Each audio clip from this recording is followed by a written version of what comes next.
Show on the road. Good morning. And so yesterday we have done a diagnosis.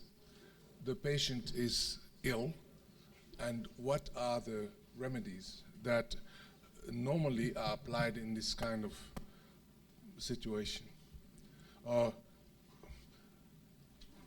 This is to recall the first picture that was showing declining catch or stable catch. This is the official catch. The effort that is increasing and the catch per effort that is declining worldwide. I have a little problem with this being cut. Anyway, and the measures that are available to fix things in fisheries, there are lots of them, and you will hear from people who are closer to management, far closer than I am. You will hear about solutions that have been implemented. I will present only the class of solution. The first is attacking subsidies and reducing them in the case of to nothing in the case of industrial fisheries, and redirecting them in the case of small-scale fisheries, redirecting them toward marketing of fish. And the second is setting up marine reserves. I will then briefly mention quota, and then at the end, finally, the key point is that rebuilding stocks must be emphasized, and not hope that a miracle will happen via aquaculture yeah. So what do subsidies do? That's what they do in Europe. And in Asia, they essentially make it possible for more boats to be launched, to be deployed. The resource isn't there to support these vessels, and so they have to expand, and so they do, and so they demand more subsidies, and this is an infernal circle that has been broken in only a few countries. Yesterday you heard the report from Norway. They were able to break that circle, and it is very true that Norwegian fisheries are doing better. Industrial fisheries are doing better since they have broken the circle, this vicious circle. And it can be readily explained why subsidies have this effect. If you see the production of a stock as some curve that has a maximum sustainable yield, and as a function of fishing effort, the fishery in principle should stop where the cost meets the revenue curve. It doesn't, but let's assume it does. And anything that at this point reduce the cost of fishing will lead to fewer catch, to a smaller catch. And it is very difficult to make this clear to people in agriculture or in manufacturing, because the production function is monotonic. It always increases. In agriculture, you can, if you put more fertilizer, more land, obviously, more water, you always produce more. It's getting crazy, but you do. In fisheries, the number of boats or the hours fished is not an input. The fish catches are not a production. It's only harvesting. It's not producing the fish, and therefore the curve is actually not monotonous. It goes down again. And at this point, if you insert subsidies, they will reduce the catch, not increase it. It is very difficult to communicate that to Minister of Agriculture. Subsidies, there are different types of subsidies.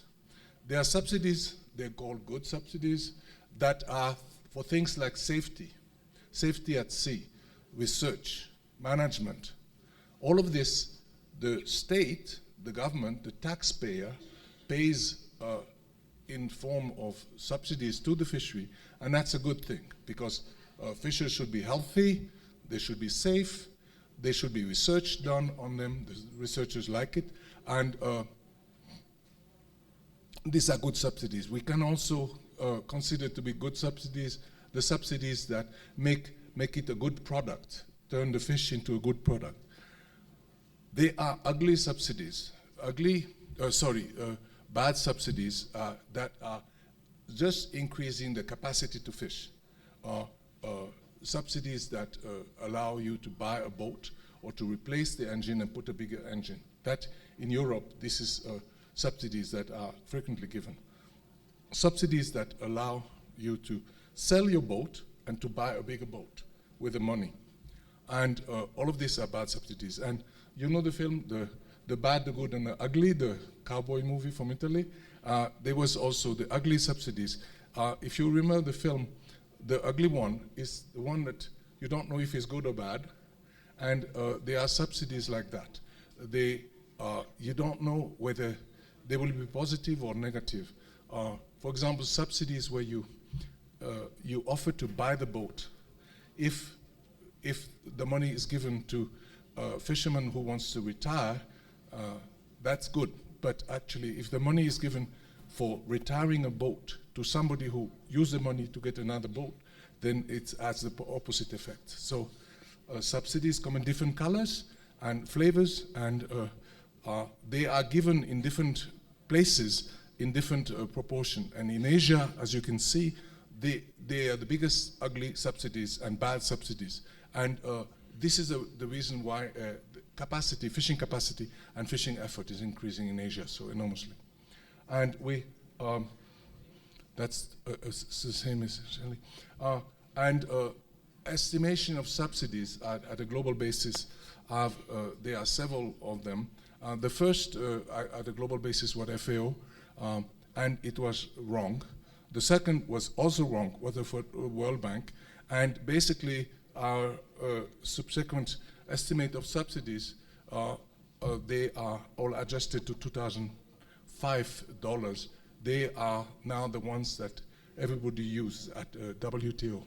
I should mention the World Trade Organization has considered reducing subsidies, and the negotiation for the reduction of subsidies went very well. They were connected, unfortunately, with the reduction of subsidies in agriculture, and you could not reduce the subsidy in fisheries without reducing the fisheries in fisheries and in agriculture.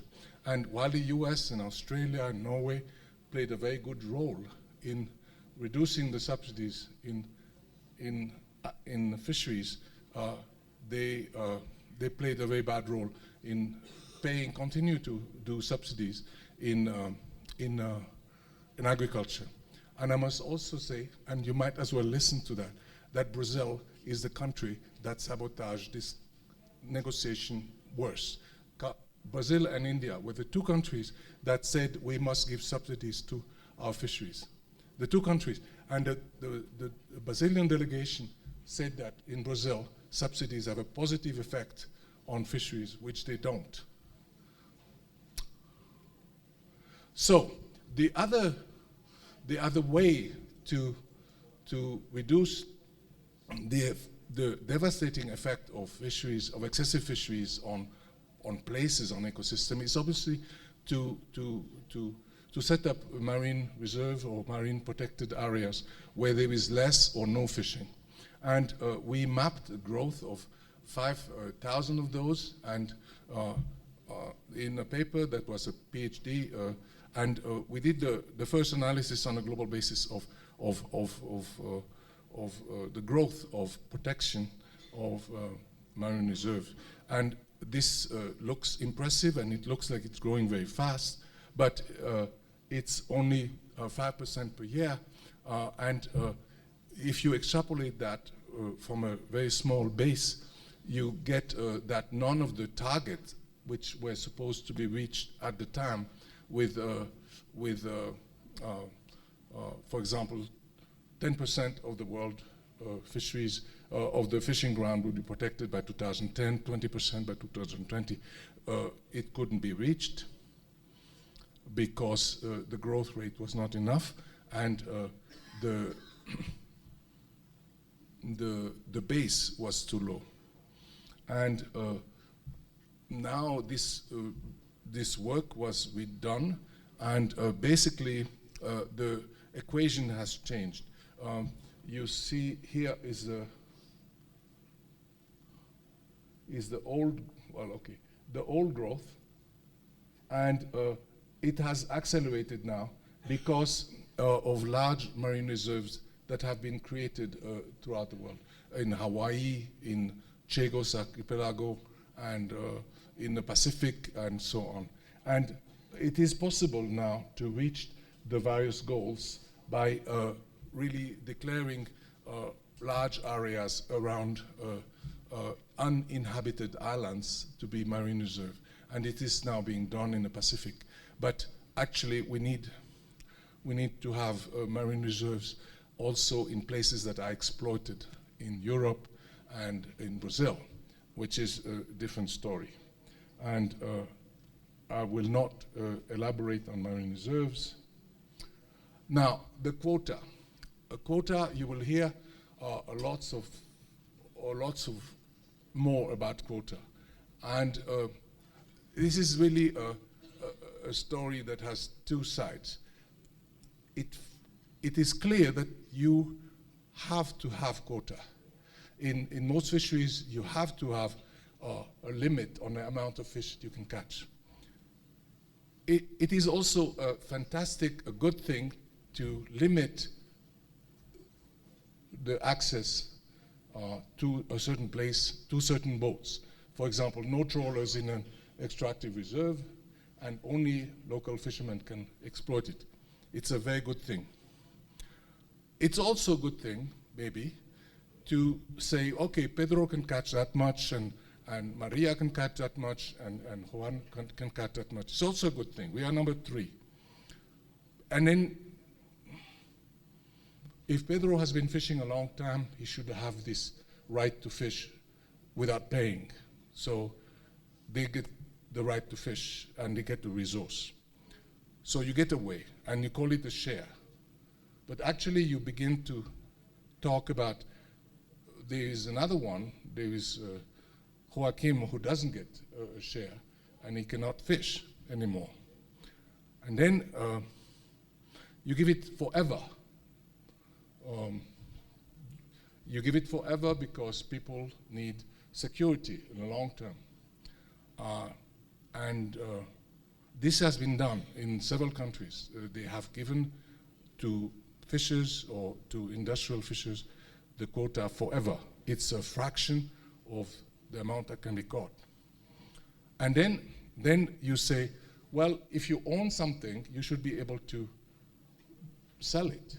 So you sell it to somebody, and then you have RTQ. And then you're in hell, because a bank can buy all the RTQs and own the fishery and ask the fishers to leave and make people work for them in the fishing ground. And that has happened. That has happened in Iceland, that has happened in British Columbia, that has happened in many cases. And that is the very difficult thing, and I will let my colleague continue. You have a good thing, a necessary thing, and then you have an absolute horror at the end. And every step is a small step. So where you go, where you stop at 2, at 3, at 4, that you will decide locally. But if you get at 7, the fishery has been turned into latifundia.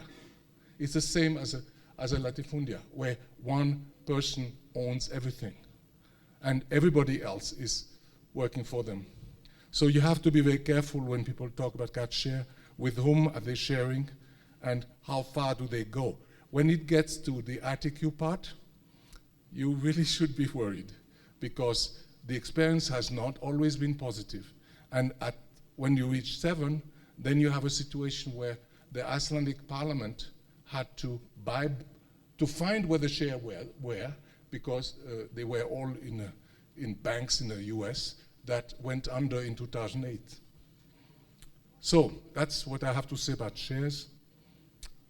Aquaculture, you have to consider the fact that there is this story about half of the fish we eat are from aquaculture. It's a stinking lie. It's not true. Not half of the fish we eat are from aquaculture. First of all, there is no we there. The bulk of aquaculture is in China, and the rest is in the world. And if you average between something that is very big and something that is very small, the average will be also very big. In other words, Bill Gates and Daniel Pauly have a joint income of several billions, and if you average, you again get a few billions. So it doesn't make sense, because there is nothing between. And when you talk about aquaculture, there is China and there's the rest of the world. And aquaculture in China is freshwater fish and bivalves. Mainly it's bivalves, the bulk of it. And when people say half of the fish come from aquaculture, they mean fish that look like fish. And this is simply not true. So aquaculture also, Chinese aquaculture, and in the West, aquaculture certainly, use fisheries products in enormous quantities. And I will not give numbers, but whether you're in Norway, whether you're in Chile, wherever you are, you use enormous amount of fish. And it is simply not true that you can add this fish to the fish that is caught by fisheries, because this is double counting. So the story about aquaculture replacing fisheries is a myth, and it replaces fisheries only if it is a culture of farming of organisms like oysters and cockles and so on. And most people, for example, in North America and Europe, that's not what they think when they think of half of the people eat fish from aquaculture. So it's simply a lie, and we shouldn't bother with that. And in fact, this is a study that we have done a while ago. We have to redo it now, or that we have re-estimating the catch, but about 36% of the world is turned, and that is a waste, into animal feeds, and instead of being consumed directly. This applies, for example, to the Peruvian anchovy that is eaten, only 2% of it are consumed, and the rest is turned into fish meal. And yet it is a marvelous fish, and there is one person that I admire very much. Her name is Patricia Marlouf. She has changed the culture in Peru to make this fish very available to people by working with chefs in Lima and other countries. And the result of this is Semana de la Anchoveta, which is a great success. And 2% of a catch of 5 million tons is lots of tons. So that is, for aquaculture, what I wanted to say. And now the last thing about rebuilding stocks. There are lots of examples, and I've taken only example from Europe, so that Steve will be able to show the example from the US. The stocks are being rebuilt, and in the North Sea, the stocks are being rebuilt. Now there is legislation that demands it, and the best example of rebuilding I will get in a minute is in Norway. FAO invented in the 90s a method for characterizing the stocks that was looking simply at the slope of the catch trend, and given a slope that was going up, this was developing, and it was fully exploited flat, and it was senescent, they call it, old, when the slope was declining. And the stock was described that way, and it went to 94. And we make it a bit simpler. We take a time series of catches. We call it 10%, 10% before the maximum. We call it developing, and 50% underdeveloped, developing. We have optimally exploited, overexploited, and crashed. And we modified this to identify a rebuilt stock. And the result of it is that you get for the world, this situation. Don't look at the graph below, but the number of stocks that are rebuilt is now showing in green. It's beginning to show, but not in terms of biomass. In terms of biomass, we're extracting most of the stock from the fully exploited and overexploited stock.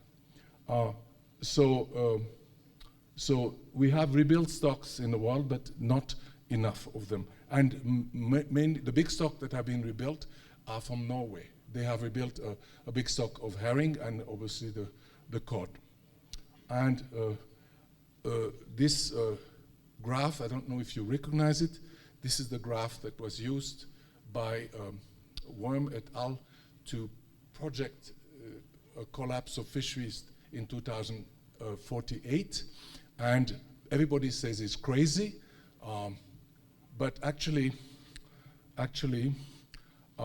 the old FAO graph is you can see it here, and the new graph that we have done is here, and the two things show exactly the same thing, an increasing trend toward overfished stocks.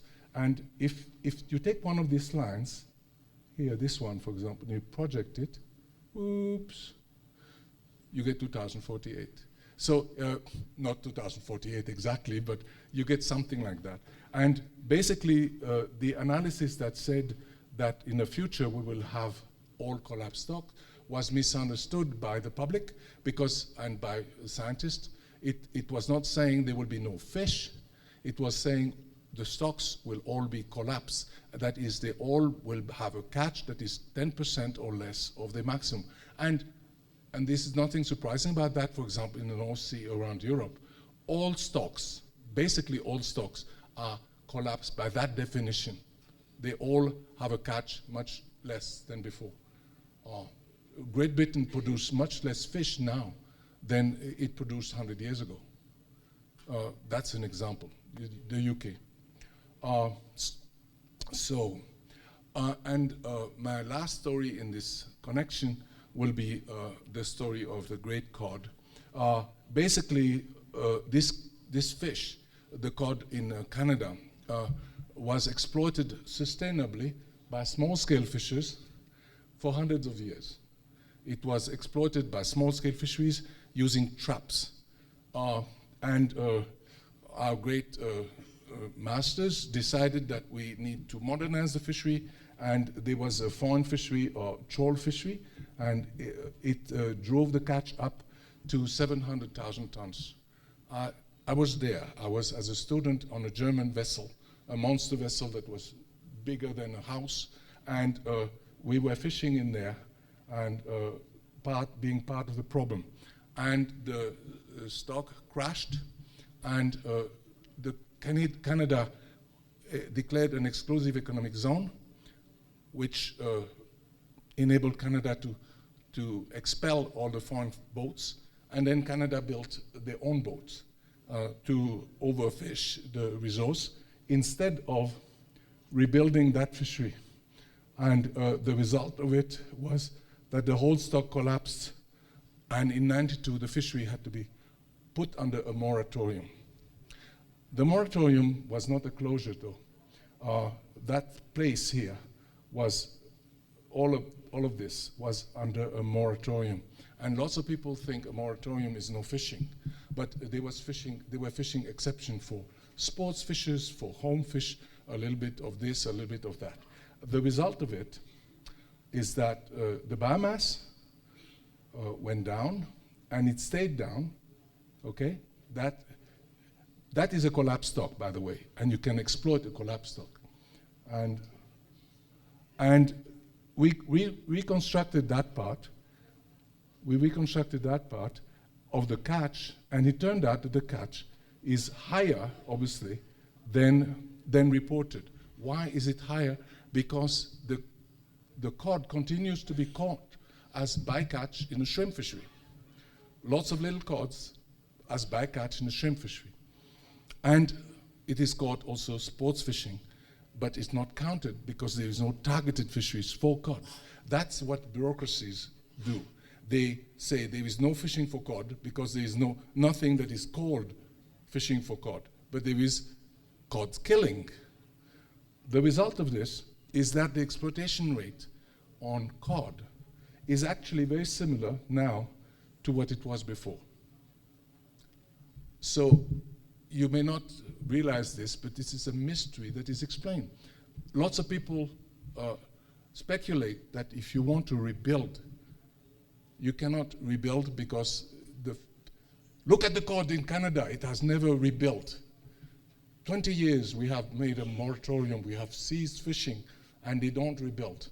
Well, no, they have continued fishing it, but there was no targeted fishery. But the fish don't care if the fishery is targeted or not. They don't recover. And this simple analysis of counting the discarded cod, counting the discarded cod, was never done in Canada. It shows the bureaucracy and the stubbornness at saying the cod, there is a mystery, and we don't want to look at why it is so.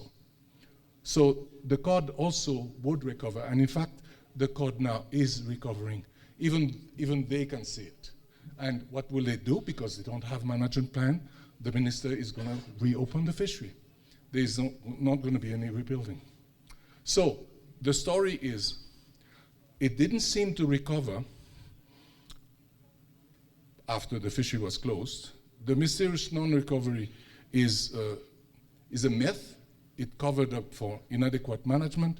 The cod is recovering, and it was trying to do this all the time. And basically the lesson is, and Steve will emphasize this, rebuilding works. You have to do it. Finally, I'm here, a thing that I'm going to present something that I do present in every presentation, and that makes me very popular with the fishermen. This is the reconstruction that I showed you in detail.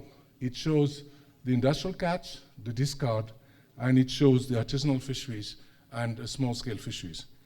The small-scale fisheries catch about 30 million tons of fish, and the rest is industrial catch and discard. And this was never available. People didn't know how much is caught by artisanal fisheries in the world. Now you have it for the first time. And the differentiation between the two types of fisheries is done using the definition in each country. So we use the definition in each country. 30 million tons are being caught by artisanal fishers at the right place and at the right time in the right price, because the artisanal fishers sell the catch mainly to rural communities. And that's my graph, my last graph, comparing on a worldwide basis. Yeah, you can make pictures of it. Comparing on a worldwide basis the small-scale with large-scale fisheries. And please, fishers, look at it, because that's your best argument, the best argument that you can use in discussion with managers. Basically, you can compare large-scale and small-scale fisheries.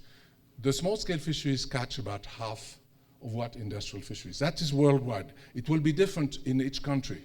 In each country, there is a different balance. But worldwide, this is about half is caught by small-scale fishers, twice as much by industrial fishers. That is used for human consumption. An additional 20 million tons or so is caught for fish meal. it goes for pigs, it goes for chicken, and so on. Almost none of the small-scale catch is used for small-scale fisheries, for animals. And the discard is about, that's an old figure, it's about 10 million tons. Sorry, I was talking about the fish for reduction. I should have talked about the discard fish.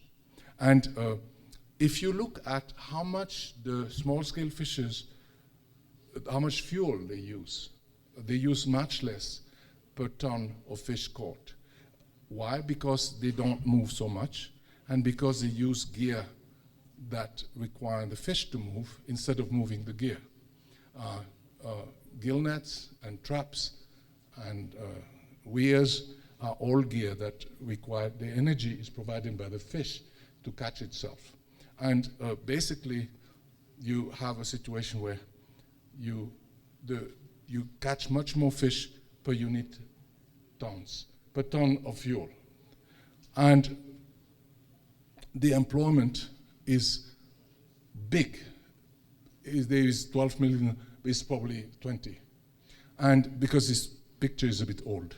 And the money, the money used by government to subsidize, it goes to the wrong side.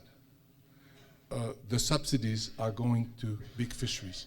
And so if you compare on a broad scale, on a global scale, the small scale and large scale fisheries, you can say that ecologically, in terms of employment, in terms of production of fish for human consumption in a rural area where it is needed, small scale fisheries do the job and are much more economical, biologically compatible with our environmental ethics and so on. But governments subsidize the wrong fishery. And so I leave you with that because this figure is not adjusted to the new reconstructed data, but I have a different version of it. But basically the imbalance remains. And I support small-scale fisheries not for ideological reason. I support small-scale fisheries because they are by most criteria that our politicians as well say they emphasize. We want to be ecologically reasonable, we want to provide employment, we want to provide food and stuff, then they should support small-scale fisheries. This is quite clear. And so with a figure like that, and you should do one for Brazil, you can show why you want to support small-scale fisheries, rather than we must support small-scale fisheries. So thank you very much.